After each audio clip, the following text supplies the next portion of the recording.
Hello everyone, I'm doing my informative speech on skin cancer. How many times do you usually go out a day? We all love the nice weather, cool pools, and tanning on the beach under the scorching sun, or even being outside when there's an overcast. But when was the last time you put on sunscreen or even thought about the negative effects the sun could have on your skin? We must think twice before stepping outside without something to protect our skin from the dangerous UVA and UVB rays from the sun. We need to start taking precautions now so we can help prevent skin cancer from occurring. It's time to become more aware about this type of cancer so it's easier to prevent. And by understanding these dangers, it allows us to educate people on the life-threatening effects of skin cancer. The most common skin cancer is malignant melanoma in the United States, with about 1 million people developing this disease each year. Melanoma accounts for approximately 3% of skin cancer, and it causes more than 75% of skin cancer deaths, and that's by Kuhrik M. The most common age and gender groups affected by these types of cancers are people aged between 40 and 60, and 20% of the cases occur in those aged between 15 and 39 years old, and that is by Kuhrik M as well. Most of us don't realize how much the sun can affect our skin negatively. We only assume that we need sunscreen or any other type of skin protectant when we go to the beach or to the lake or on vacation. But just because we don't have skin cancer now doesn't mean that we can't develop it later on. There are about 65,000 cases of non-malignant melanoma skin cancer recorded each year in the UK. But just because this is a statistic in the UK doesn't mean that people in the United States aren't being just as affected by this type of skin cancer as they are. That's by Kuhrik. The three major types of skin cancer are basal cell carcinoma cancer, also known as rodent ulcer, by Kuhrik J. Squamous cell cancer is the second most common skin cancer that specifically affects the keratinocytes of the epidermis of the skin, and that's by Kuhrik J. Melanoma is the most serious type that arises in existing nevus and appears as new lesions, and that is by Kuhrik M. The most common sites on the body we develop this type of skin cancer for women and men is different. For women, it accounts for 12% on the face and 20% for men on the face, and 17% on the arms of women and 14% on men. 14% of the chest on women and 36% on men.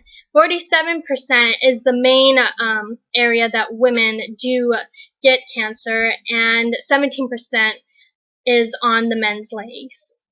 The death rate each year due to this type of cancer is about 2,000 lives each year, and that's by Kuhrik M. The increasing exposure to the sun causes higher risk, and the early warning signs that we can help identify it is the main risk factors is UV light radiation, linked to sunburn or prolonged exposure to the sun. Skin cells are damaged by the electromagnetic radiation to the sun. And why are so many people getting this common cancer?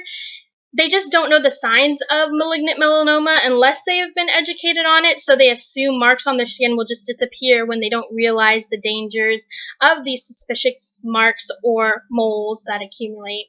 Skin cancer may be identified by the color, shape, and size of the new marks on the skin, and it may seem abnormal. It has been estimated that people with white skin are 40 times more likely to develop melanoma than those with colored or black skin. Family history plays a role in the genetic factor that affects skin pigment as well, and that is by Kuhrik M.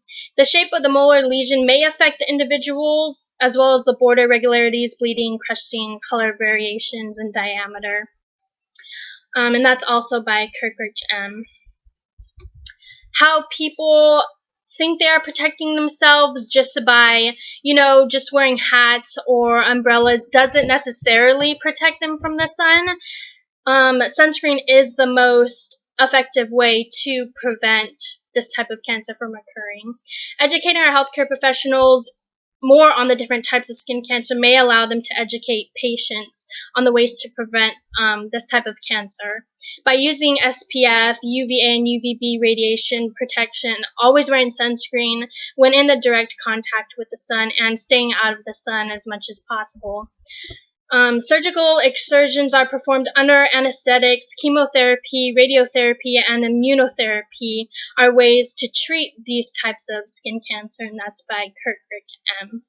We can diagnose this cancer early on by a biopsy, and it's essential to make a definite diagnosis by this and just getting a yearly checkup. I actually have statistics here as well. And for men, they are mainly affected in the genital system, and for women, they're mainly affected in the breasts. You can see. And these are the different types of skin cancers, just the way they look. There's asymmetry, and just the borders, the coloring, the diameter of it.